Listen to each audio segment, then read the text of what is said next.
Hello, everyone. I'm Rebecca Vanook, the Executive Director of Library Reads.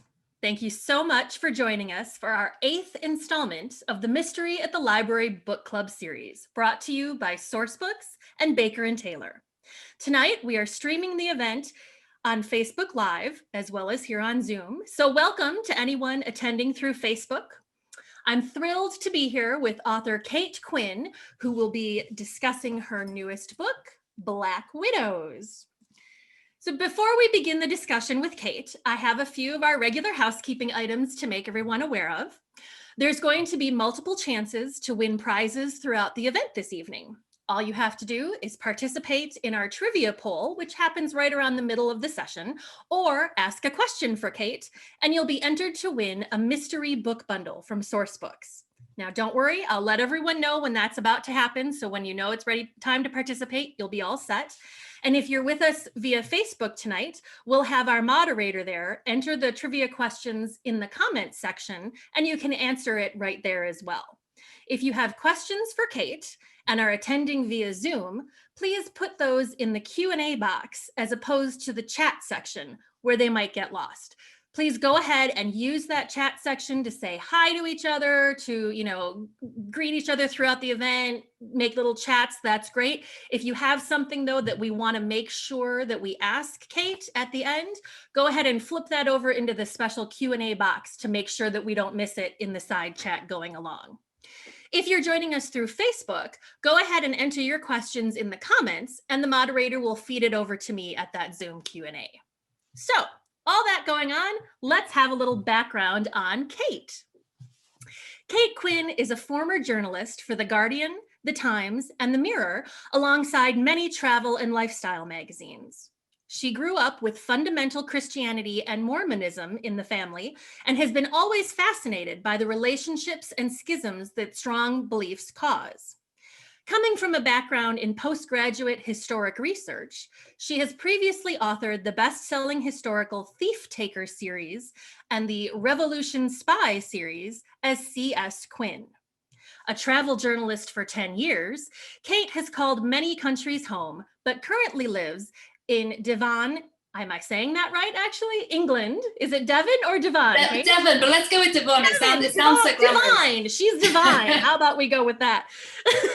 She lives in England with her beloved partner and 2 children. So thank you, Cate. So glad you could join us this evening. And we will all take stock of the fact that it is 11 o'clock at night for you. So we very much appreciate you being with us so late, staying up. We'll try and keep the conversation lively so you don't snooze off. So hopefully, but we definitely appreciate you spending your time with us tonight. Thank you so much for that. Thank you so much for having me. Yes. So why don't we jump right on into some questions right off the bat. So talking about Black Widows. So your bio, of course, we just read that, indicates that you grew up with Mormonism in your family. So was that the inspiration behind the book? That's a good question. I'm going to say it probably was, but it was maybe a bit subconscious, subliminal. Certainly we had Plymouth Brethren in the family, which is like not a million miles from Mormons in some ways, although I'm sure most Mormons would wildly disagree with that, and so would Plymouth Brethren. And I just remember growing up with a lot of drama seeming to come from that side of the family.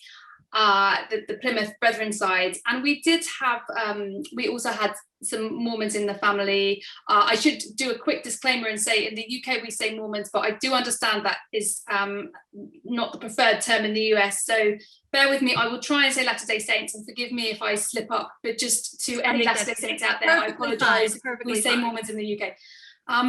So yeah, that was kind of a subliminal inspiration. And then I think we had a spate of polygamy documentaries in the UK, and I, as many viewers, found them really fascinating, just for the way that people would get on with one another in that kind of marriage and the whole setup. Obviously, for most Latter-day Saints, polygamy is not part of the picture. That's not part of the practicing religion. But for some offshoots who read the earlier versions or the the less up-to-date versions of the Book of Mormon, that is something that's seen as a possibility. And I think, like most people, I was just very interested in polygamy, you know, like how does that work? And I loved the idea of sister wives. And what I got from those shows was there seemed to be an awful lot of tension, not between the husband and the wife, but between the wives, which I found so interesting. And not a single wife seemed to have a bad word to say about the husband. That relationship seemed very pleasant. But one of the shows, there was a expression in one of the wives' faces as she was talking about one of her sister wives, and I just thought, oh my god, like she could kill someone. She looks so angry, and I think that it kind of came from there really. So I suppose the upbringing side of things must have been bubbling away, and then that just kind of cemented it as an idea for a murder mystery. But I didn't write it for some time because I wasn't confident I could do the idea justice. Got it. So I'm getting a clear picture of that right now, like watching this person on TV and your brain just kind of going, she's going to snap. Yeah. So I love that was kind of the impetus to mix polygamy with murder. And yeah, like a micro expression of like pure rage. And then it was gone, you know. That's fascinating. I love it. So your book has three main characters, Rachel, Emily, and Tina, and they are very distinct women. So tell us a little bit about writing these ladies. Did you have a favorite while writing? Was one easy to write? Who was the hardest? Give us some insight into Rachel, Emily, and Tina. Thank you for that question. I really enjoyed writing all of them. I wrote them sequentially, and they are quite archetypal, those women. So we start off with Rachel, who is very obedient, very devout, very honest. She would never tell a lie. And actually, I really enjoyed writing that, a murder mystery from the viewpoint, because she's one of the suspects, right? And we hear a lot of her reliable views, but she can't lie, but she can omit things. So it was a really fun thing to play around with, that she could leave stuff out, quite, you know, very important things. So she came first. Then Emily, the Emily character was next. She's more of a teenage kind of character. Excuse me, more of a fantasist, maybe caught between not being quite mature and also not telling the truth, I suppose, but you know, being prone to exaggerations. And I think writing Rachel, what I wanted to do was then come up with a character who would really push Rachel's buttons, and that character sort of grew out of that, I guess, that who might you like, but you could understand would really annoy somebody who had these strong beliefs in these faiths. And it doesn't help also that Emily is very, very attractive and a much younger woman. I wanted to have that, to look into that dynamic, I guess, because that's, I think, another thing that intrigues a lot of people, myself included, about polygamy. How does one cope with the jealousy, the idea that someone is more loved, more desired? And then Tina, she is a very different character, and once again, kind of came about, I wouldn't say engineered, because they did seem to kind of naturally sort of develop it, but definitely she is there again to kind of throw the cat among the pigeons and rile everything up. And she is from Vegas. She is an ex-drug addict, an ex-sometime prostitute, very vulnerable, has issues of her own, but at the same time, completely different character to those two wives in every kind of way. You know, Tina is a sexy character, where the other two don't have that about their personality, which is challenging, and also a very worldly person compared to these two somewhat naive women. That's the word I was just going to use, actually, was naive. That they, you know, they're, yes, you know, Emily is young, but she's a woman, and Rachel is, right, they seem a little just not worldly. I love that you described they're sheltered, right? Yeah. They're sheltered women. That's a great explanation. I love that you described Tina as being worldly, because that does really suit what she's like. So speaking then about these three, Now I know I've already seen several questions come through that want to know if these are based on people you know. So we can go ahead and answer that one right now since it just sort of fits in. But are they based on anyone you know? Or what I was going to ask was, how much of you is in these characters, if at all? You don't have to tell us if you're like only the good part, right? Only the part where they're really, really smart and funny and cute. Yeah, that part. That's perfect. Tell us a little bit about who in the world is created these characters, or are they purely just their own women? It's a funny question. I think I have to be honest and say they are probably facets of my own personality more than I might even like to admit. Funnily enough, I get asked, or I have been asked quite a lot, which one is the most like me as well. And I would say, I would love to say kind of out there Vegas girl Tina, right? But the honest answer is probably obedient, devout Rachel. Yeah, I mean, so they are definitely probably facets of my own personality. Probably the least one would be Emily. I would like to think I'm not such an exaggerator, although I am a storyteller, of course. But then I have been a younger teenager. She's not a teenager, but she is sheltered. She's slightly immature.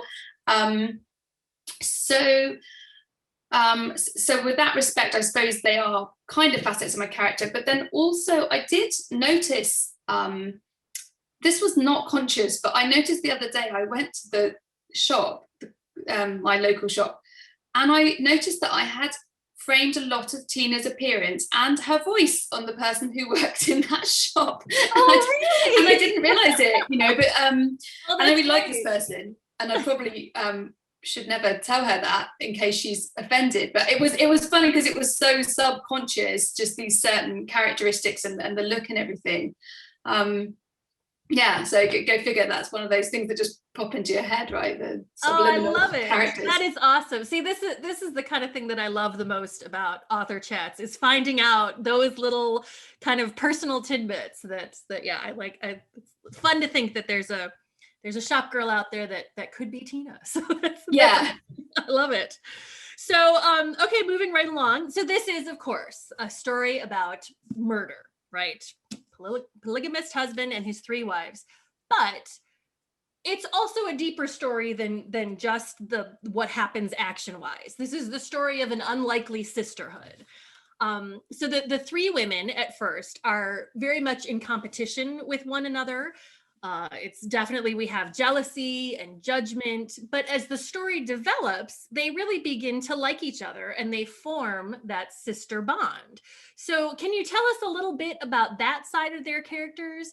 Why was it important to the story to have Rachel, Emily, and Tina sort of put their differences aside and band together so that they see the similarities amongst themselves and the good in each other rather than their differences? Can you kind of walk us through a little bit of that part of the plot? Sure. That's a great question. I think there are 2 reasons. So the first reason would be, not all thriller writers do this, but I always like my characters to arc in some way, to change in some way, from better to worse, from worse to better, and to see that change.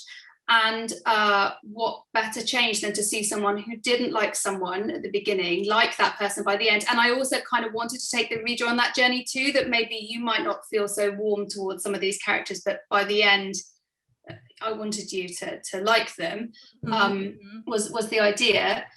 So that's reason 1. And then reason 2, in terms of amping up the tension of like who did this crime, I think it's one of those things that kind of tugs at you more if you suddenly really like, oh, but they're friends now. Now they seem to be really actually getting along, and they didn't at the beginning. So that's part of it. And also I kind of wanted to, the question that gets phrased at the beginning quite early on, by Rachel, is she says, I had the right husband and the wrong wives. And I wanted to kind of look at the idea of a plural marriage, of any marriage actually, really, that was entered into in the terms of those wives, where they were vulnerable, they were maybe being manipulated. The reader can make up their judgments on that. but they maybe moved through that to a place of empowerment. So they were the ones choosing the wives, they were the ones deciding to be together, was how I wanted to place that idea, and also that I personally make no judgment about who marries who, how many people you want to marry, as long as it's entered into in a way that all the participants are happy with that arrangement, which was not the case with this marriage. Right. So maybe part of that was also kind of saying there is a healthy way perhaps to do this if the participants are willing and healthy themselves. Got it. That's awesome. Awesome. So now you're really known for your historical thrillers. So how is writing a contemporary thriller like this different than writing historical thrillers? Can you give us a little insight into that? Well, it's just so much fun. It's so much fun. It's like, because it's like writing historicals is like you've trained at altitude, right? And then you're suddenly like, I can look on YouTube for like what the inside of someone's house looks like, because you're used to getting like historical documents, so every single scene I would do, you would have to look up. I mean, more stuff you can look up on the internet nowadays, but you would have to access source documents. Every single scene would be, well, would they hold that cup? Would they have that cup made out of that material with that drink inside? And I asked those same questions for this book, but like I could get the answers like that, and I could, it's absolutely incredible what people will film and load on YouTube as well. But also some really cool things. There was an amazing video. So some of the book is based on, or some of the background of one of the characters is based on the polygamist cult. I don't know if you would even call it a cult, a massive community yearning for Zion Ranch, run by Warren Jeffs, which was raided very famously. And there was a walkthrough, a filmed walkthrough on YouTube of the interior of that hall. And someone, it went on for like about an hour long. They've taken it off now, which is a shame because I wanted to show the people who were making it into a film, but it was incredible. Yeah, the inside of that facility, it was like you couldn't make it up.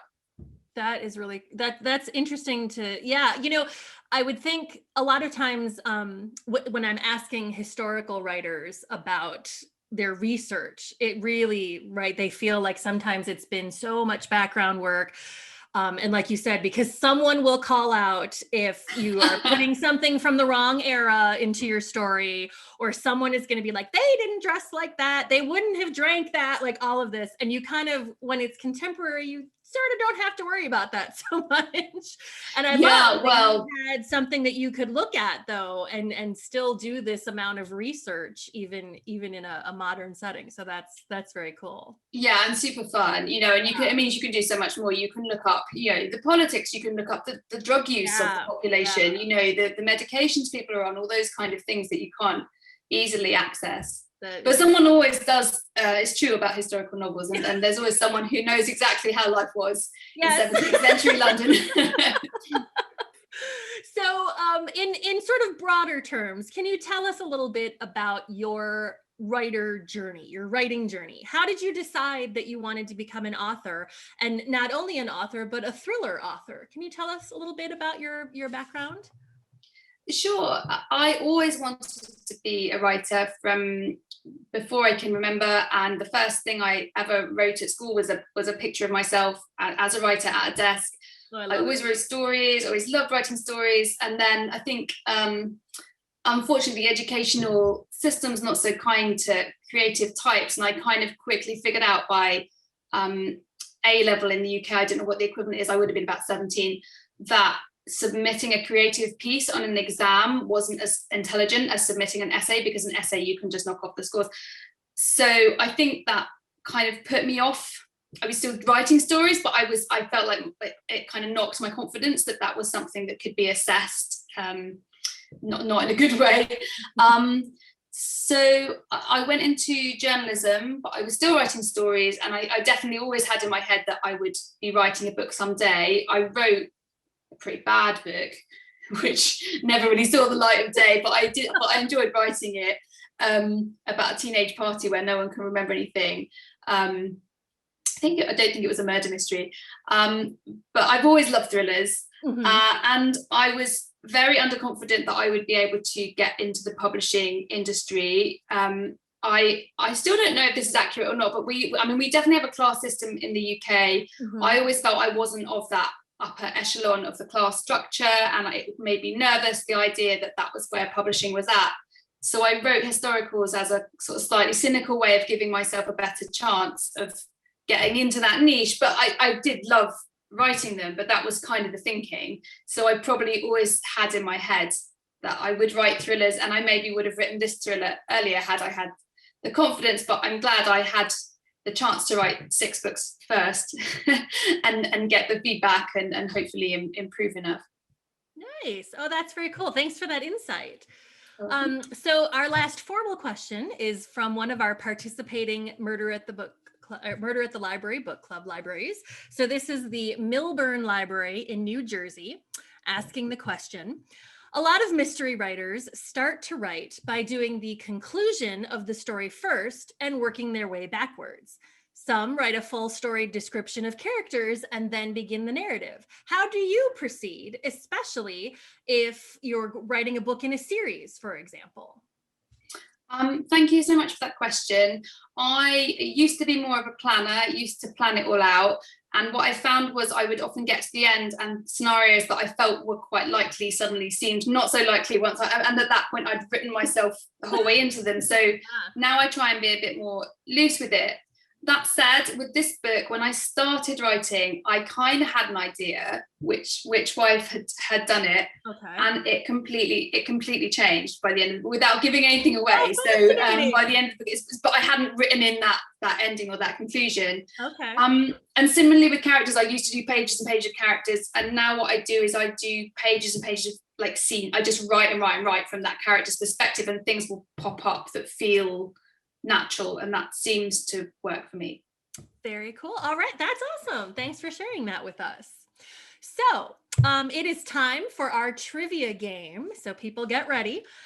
We are playing this game is going to be most likely to, with our 3 women from Black Widows. So for Facebook Live participants, we're going to put some superlatives into the comment section and we'll go over it. And then here on Zoom, this is going to pop up for you. You'll see it in just a moment on the screen. And while you guys are answering, I will ask Cate to tell us about her favorite, what she likes to read. But first question is up. Most likely to forget where they parked their car. We'll give you a couple seconds on that one, and then that'll come down and the next one will come up. But in the meantime, so Cate, what do you like to read? Do you like historicals? Do you like thrillers? What do you like to read? Poetry? Come on, spill the beans.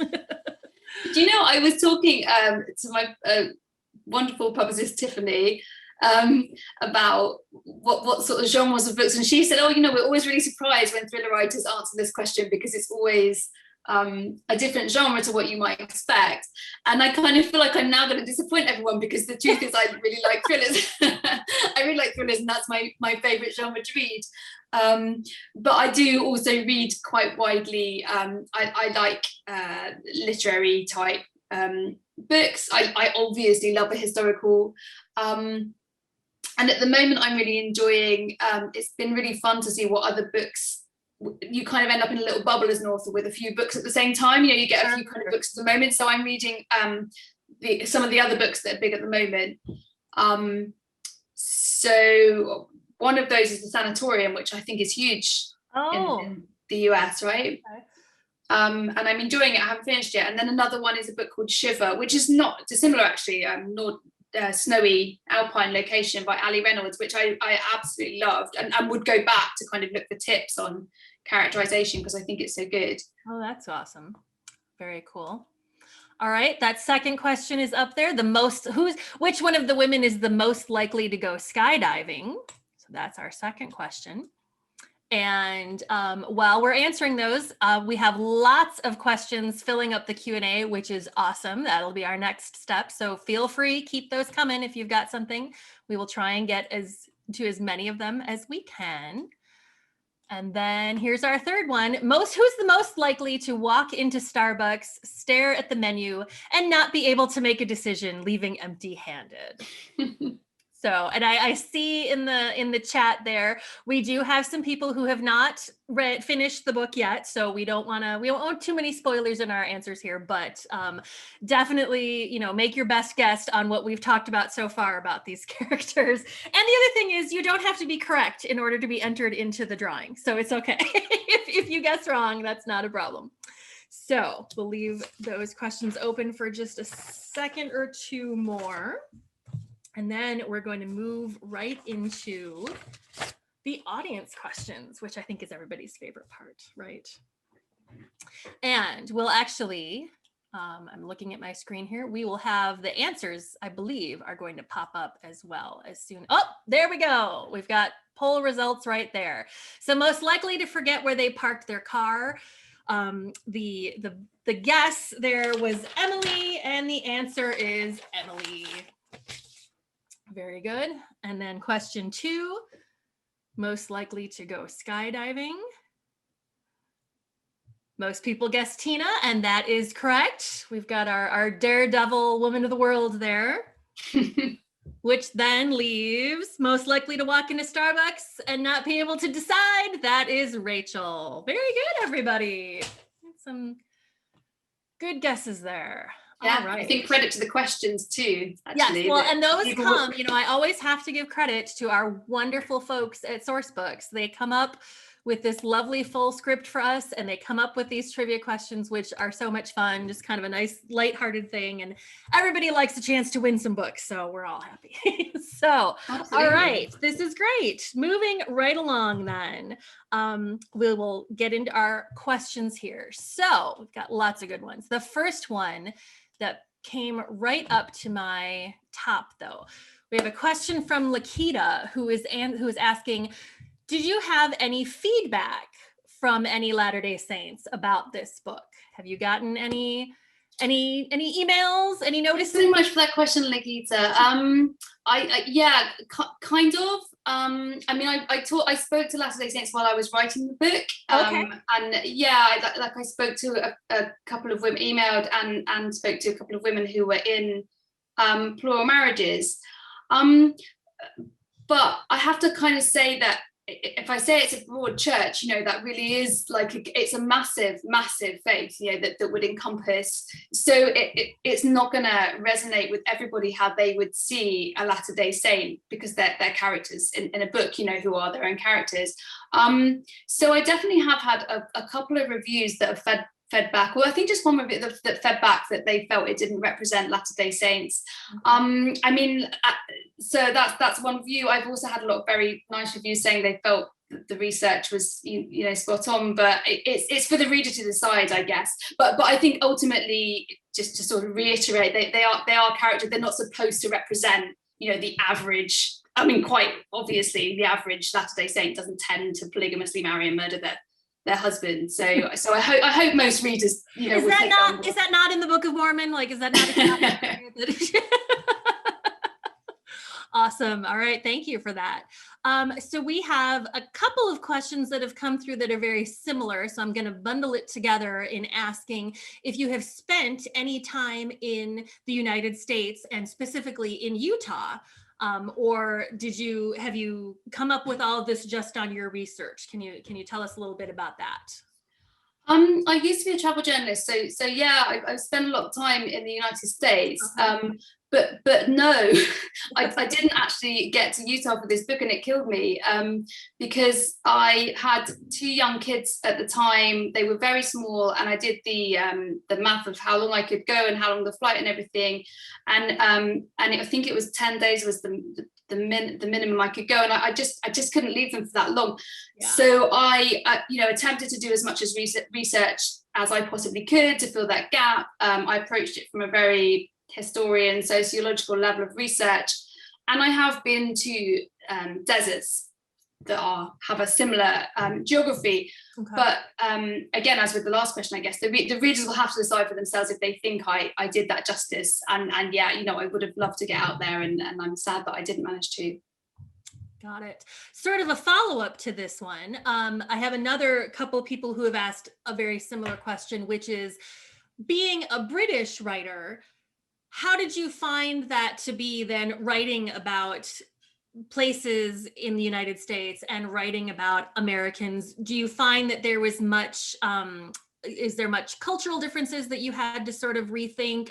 Did you have to make sure that when you were putting these people together, you thought of them as being American as opposed to being British? So can you tell us about that? We have a couple people who asked very similarly. Yeah, thank you very much for the question. Yeah, I absolutely did have to think about that, and it's one of the things I enjoyed best from the travel writing background.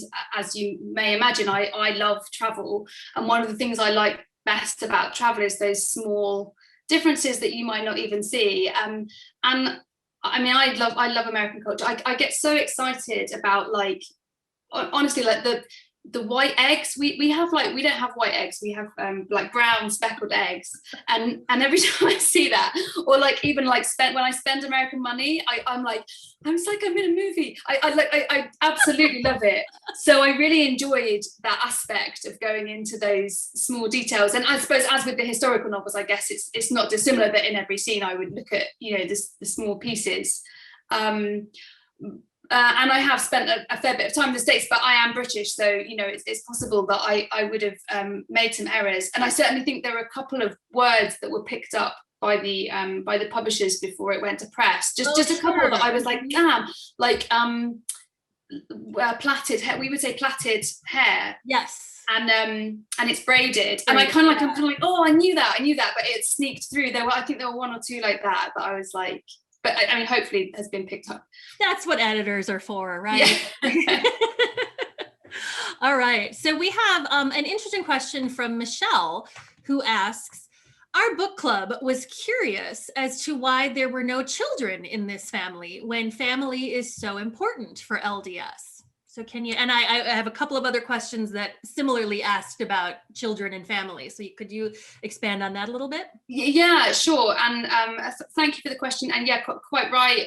Children are absolutely fundamental to the LDS household. I'm going to try and think of a way of answering that without spoiling. There is a bit of a spoilery possibility. What I will do is I'll do a politician's answer and answer another question, and say that I did consider in the early stages having children. It was something I talked with my sister, who is also an author. I'm lucky enough to have her as a resource. I talked to her about it. She had a big thing. You need to get at least one child in there who needs to be rescued at the end. And part of the reason for that I didn't do that was logistical, because when you have 3 wives, you then need to have multiple children, and that all those extra relationships is difficult. But there is a far more important reason, but you'll have to read the book to find that out. That's a good answer. I think that's a very good answer. All right. So kind of similar to that, April asks, why did you choose to only have 3 wives? And so I would maybe expand on that and say, was there ever a point where you had more, or was it always, did these 3 women kind of rise to the top for you? Thank you for the question. Good question. I think 3, I'm sure it's not just me, 3 just seems like that archetypal number, right? For that many wives. So no, it always was a 3. Of course, early in the book, we do discover that Blake, the husband, was shopping for a 4th, and the wives are certainly not too happy about that possibility. But also, it has been pointed out, and I don't think I did this consciously, but it's been said more than one time, that it's kind of those 3 female archetypes. So the mother, the daughter, and I don't want to swear, but the other, I don't know if that's a swear word or not, the other kind of woman. So those 3, that trinity of women, the way that women are presented. And I don't think that was conscious, but that's certainly something that was part of the picture by the end of it. Totally get it. All right, awesome. So we have, the next question comes from Donna, who asks, as a person who has traveled extensively for your previous career as a journalist, how do you settle on the choice of setting for your stories? So not even just this book, but any of them. Are there settings, either geographical or domestic or personal locations, that you would like to use in future books? That's a great question. Thank you very much. I tend to start with the story, and the setting will lend itself to the story. So in this case, the story was a polygamous marriage and a murder, and that seemed to sit in that location of Utah. And I do love writing about locations though. And one of the things I enjoyed most about the historical novels, which I think is a little bit of an unseen thing about historical novels, is they're a lot like travel journalism. You know, it's a lot like that, because you're traveling to a place and it's so much fun as an author to be like, come with me and come look at this place. You know, it's amazing in here. So yeah, I don't tend to start with place. That said, the book I'm just finishing up currently is another desert book, actually. It's set in Australia, set in outback Australia, but so that's another, and it's very of the place, actually. Yeah. Will you get to go to Australia for this one? I have already been. I've spent some time in Australia. Nice. Good. Yeah. Good. So but and I've got a friend, I've got a very dear friend in Australia, so as soon as the lockdown is lifted, I will be going back. But I have spent some time, this is set in the outback, I have spent some time in the outback, and I know we'll be going back. Yeah. All right. Awesome. All right, we have the next question comes from Key. I hope I'm saying that name correctly. And Key would like to know, what made you want to move from journalism to writing thrillers and mysteries? They do kind of seem sort of disparate and yet sometimes sort of connected. So can you maybe tell us a little bit about that? Yeah, they do. Thank you for the question. I think I've sort of kind of answered it in my little bio of always wanting to be a writer, but to give a little bit more detail, I'm not wanting to bore anybody. I think librarians love to know what makes authors tick. So you please, you will not. Okay. So I just loved writing, and I was underconfident that I would ever be able to express that in the publishing industry. So I did journalism as a kind of way to write for my career. But I always had one eye on writing books. That was always what I wanted to do. That said, it was a really fun job. I mean, like, particularly in your 20s. I'm 42 now, but that was a great job to have back then. And you know, very glamorous. You see lots of interesting things, so that's an advantage. Very cool. So we have another question here from Miriam, who would like to know. Well, actually, she says, I would love to read more of Cate's books. Yay. Would you tell us your favorite of all of the books you have written? And then she asks if you've written under another name. And I can answer that because, yes, in your bio, your historical series are under the name C.S. Quinn. So Miriam, make sure that you look for those. But Cate, can you tell us your favorite? Do you have a favorite? Is it like children where you can't really name your favorite? What do you think? Sure. I love that question, and I do have an answer. The favorite is always the last book I've written. It's always that one. So it was this book, and now it's the book that I've just finished, I think.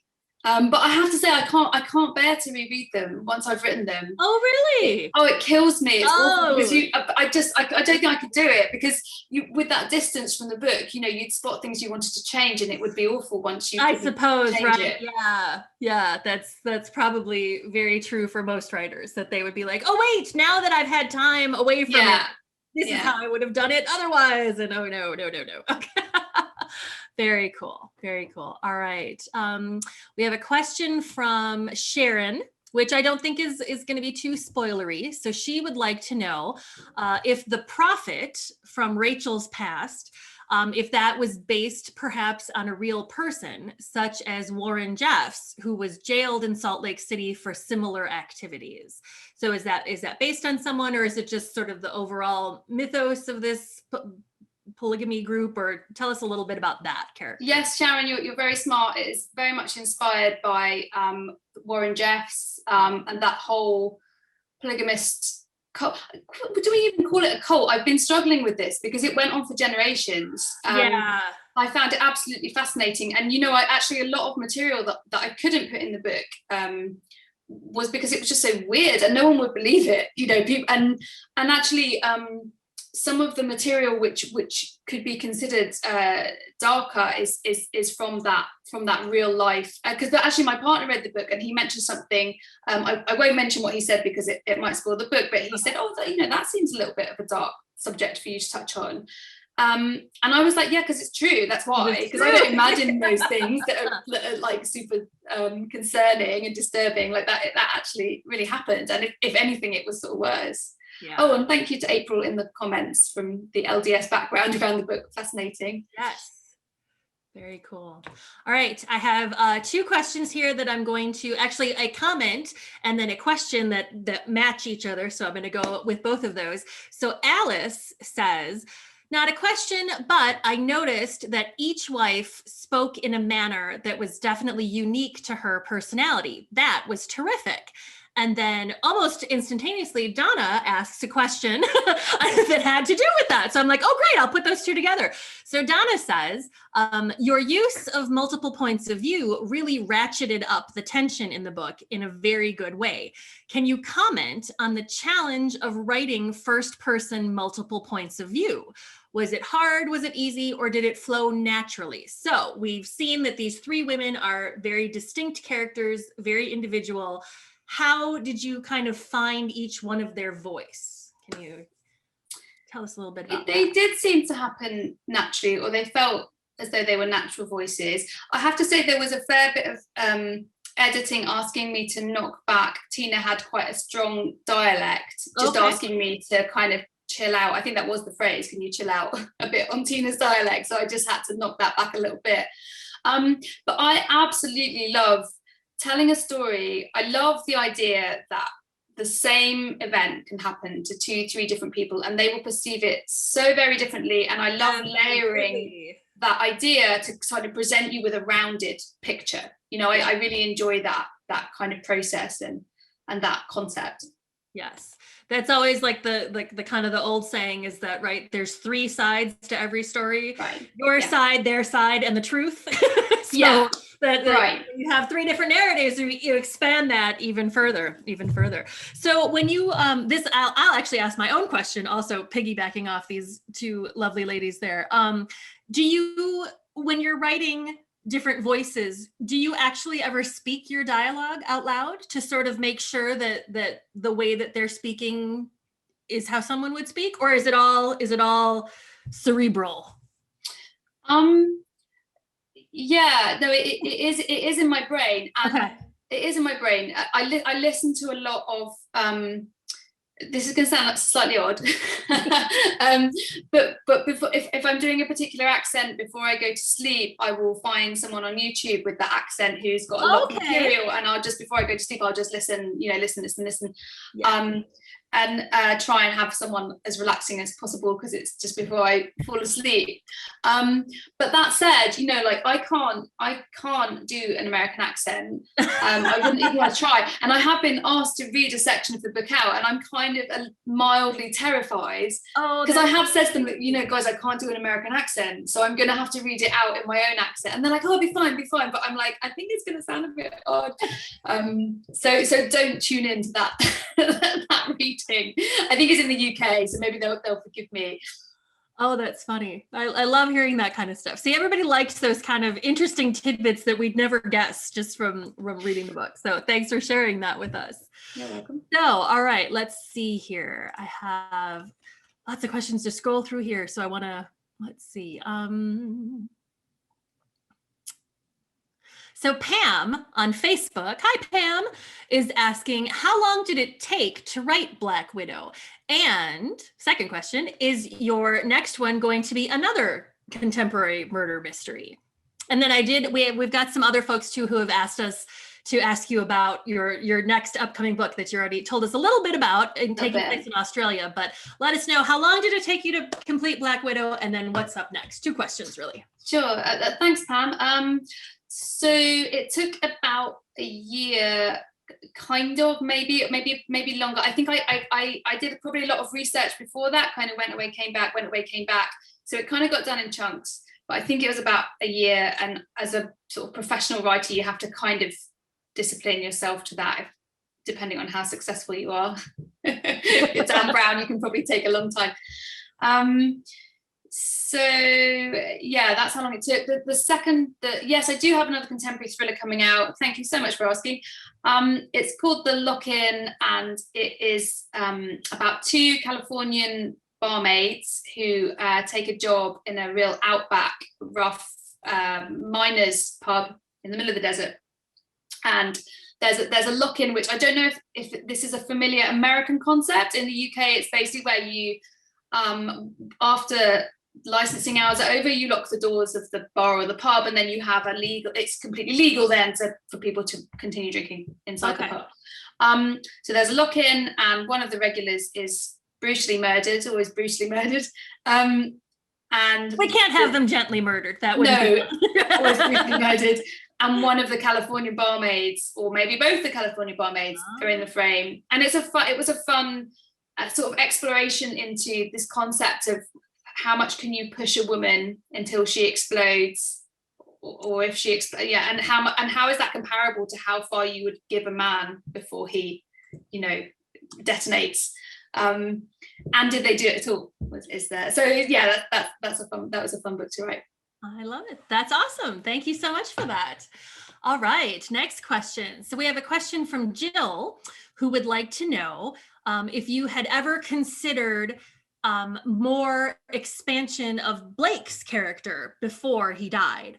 Maybe his point of view, or expanding on his relationship with these wives that led him to these, or his family of origin that led him to these beliefs. Can you give us a little bit of more insight into Blake? And if it's very clear that these women immediately rose to the top as the main characters in the book. Was there ever a point where you're like, oh, I should give a little bit more time to Blake? Or no, tell us a little bit about that. That's a great question, Jill. So in answer to your question, yes, Blake does have quite a backstory that did not make it into the book. Okay. And I hope will come through to some extent. But in the same way that an iceberg, you have all this stuff underneath it, but you get little flashes. Maybe an iceberg isn't the right metaphor, but you get where I'm going with that.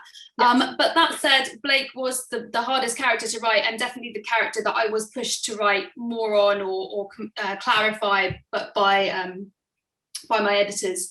So he was probably the hardest character to write for sure. And getting that subtle, because I don't believe in kind of villains. I always think someone's got a reason for doing what they're doing, even if they are, evil. I think that something's made them that way in my world.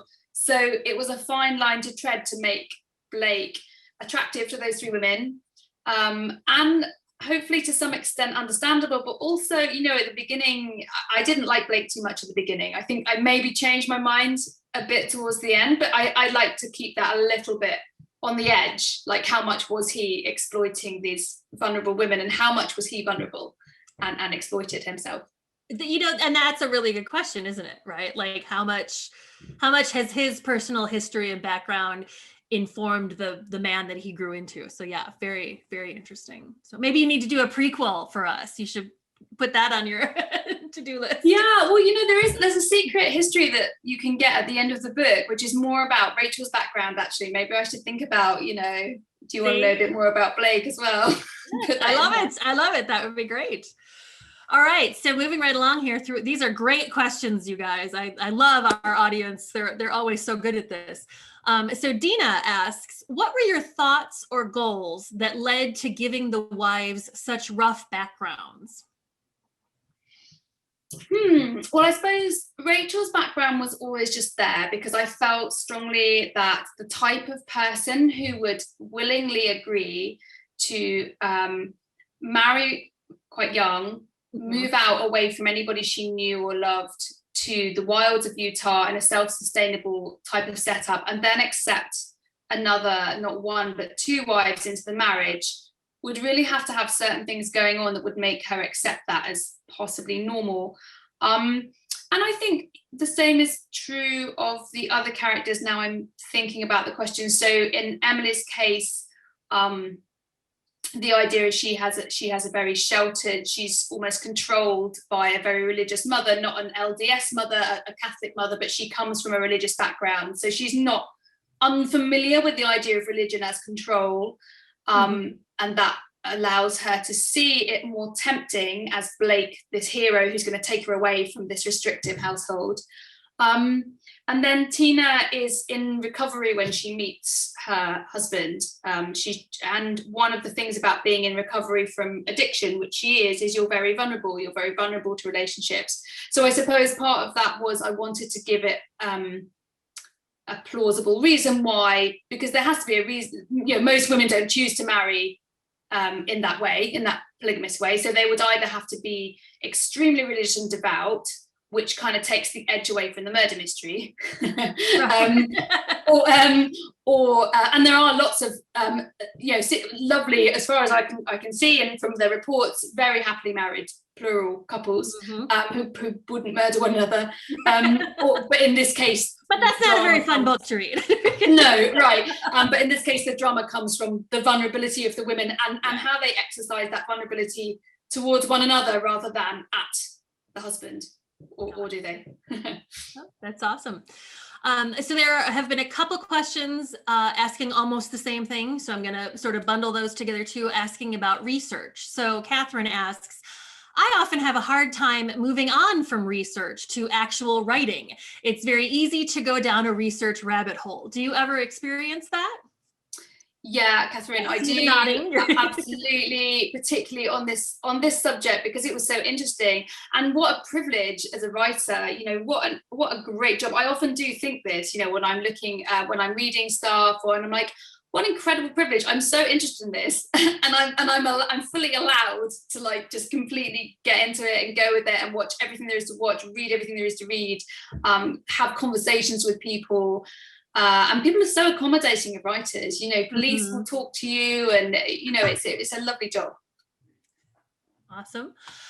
Sharon would like to know, was it difficult to not allow your personal views on polygamy affect the story?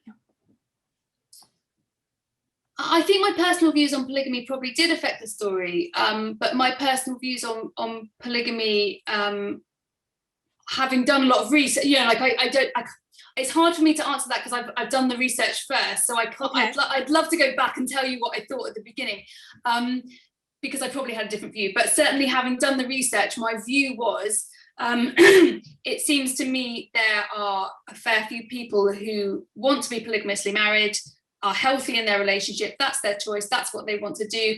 And actually, I have to say, as a mum of 2 kids, it's not a terrible concept having another wife around. It's not the worst idea in the world to have another pair of hands and a friend around the house. And I all the children seem, to have lots of children with lots and lots of mums. I think there's something lovely about that setup too. So I think maybe I suppose the answer to that maybe is my view changed, perhaps. Okay. All right. That's a very fine answer. All right. Let's see here. We've got time for just a couple more. So Pam would like to know if you could share with us a little bit about your writing process and habits. I always love that question too, because there's so many different, we've got authors that stay up till midnight writing. You're just going to stay up till midnight talking to us. But, we have others who schedule themselves their writing time, etc. I know that you're a busy working mom. So tell us a little bit about your writing habits and how the soup gets made. Well, the thing to remember is I just love it. I absolutely love writing. There is nothing I would rather do with my day, with my time. And the only, my partner has a real problem with the fact that he's not here, so I can sort of admit it, but he would accuse me of, all you want to do is write. And I'm like, no, I want to spend time with you guys. And I obviously love spending time with my kids, but I love writing. So I get up at 5:30 in the morning at the moment, just because of lockdown restrictions, just to get some writing in, and I really enjoy that time. But ordinarily I would do a kind of a straight 9 till 1, 9 till 3. I find I start to get pretty tired about just after lunchy sort of time. Okay. So then I'll maybe read or reread or do some research. So yeah, I very much treat it like a job, with hours, that I log into those hours and I'm at my desk for those hours. And I mean, there is always a horrible bit in the middle that I'm sure any writers here will relate to, where you just feels like you're chugging, nothing's happening, but I still show up to the desk, but I don't know if I should. Now, sort of piggybacking on that, I have a question from Sharon asking, what are your most favorite and least favorite parts of your writing process? Oh, so I think I've probably just covered the least favorite is probably the middle, but I just love it. Just love it. I That's so love all awesome of to it. hear. Your Um, enthusiasm is really wonderful. yeah, so I love the words, I love writing the sentences, I love writing the characters, I love doing the research, I love painting those worlds, getting into those relationships with those people, all of that stuff. So yeah, and then the worst bit would be that there's a bit in the middle where you get a bit stuck. And I talk to my sister and she's always, I'm like, what do I do? And she's like, oh, it's the murky middle, is what she calls it. The Murky middle. Just do some more research. That's very good. Now, you have actually you've brought up your sister a couple times now. She's also a writer, and so do you read each other's books or outlines as you're writing them, or how do you tell us? I would just like to know a little bit about that kind of relationship. I think that's it's unusual to have family members who are also writers. So how does that Yeah, how lucky am I, right? So this is my twin sister. Oh, and twins even. Yeah, I know. So cool. Slightly freaky. So she's my favorite author for sure. So she writes all kinds of books actually. She writes thrillers. I love her thrillers. She writes at the moment. She writes some kind of funny mom books. She writes under Cate Quinn, and they're very popular. I don't know if that genre is big in the States, but it's big in the UK. There's a kind of mums kind of all sort of failing kind of genre. Yeah, and we do, yes, we read each other's not outlines, but when she's finished a book I will read it. I'm just reading a book of hers, children's book, and she reads mine, and it's amazing. It's like having another pair of eyes that's like you duplicating yourself and then getting you to read your book when you're really tired. That's really wonderful. Yeah. I love it. Very cool. Very cool. All right, so I'm looking at the time and I think it's probably about time to wrap these up. I do have, I'm not sure if you will know the answer to this, but we have Pam who wanted to know if there was an audiobook version of this. And do you happen to know if we have an audiobook version out in the States at least? Oh, I don't know that. I should actually, okay. I'm just quickly going to say thank you so much for the kind comments. I am kind of glancing at them, and thank you so much. You're making me smile. I don't know. I'm sorry. Okay. I should know that. I know there's not okay. I would assume that if there was one, then you would know it because you probably would have had some input. I might not, and they're going to kill me. How could you forget when we did this? I know. All right. So that, I think we're running out of time. Thank you everyone for those wonderful questions. Like I said, I love, I've been doing several of these events now for source books. I don't know if it's always the same folks. I recognize some of the names coming through again and again, and you guys always have wonderful questions for our authors. I enjoy it very much. I know the authors enjoy it, so thank you so much for that. So we'll wrap up the Q&A with that, and then I did want to let everyone know, if you are reading in the comments, Emily has put in, we've got Lakita, Pam, Ray, and Key are our winners. And if you email Emily, her email is right there in the chat box. Email her to get your prize pack. Thanks to everyone for participating.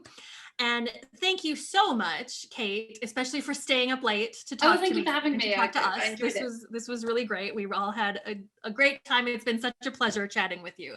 And thanks again to everyone in our audience for joining us. Just a reminder to make sure to join us for the next Mystery at the Library event.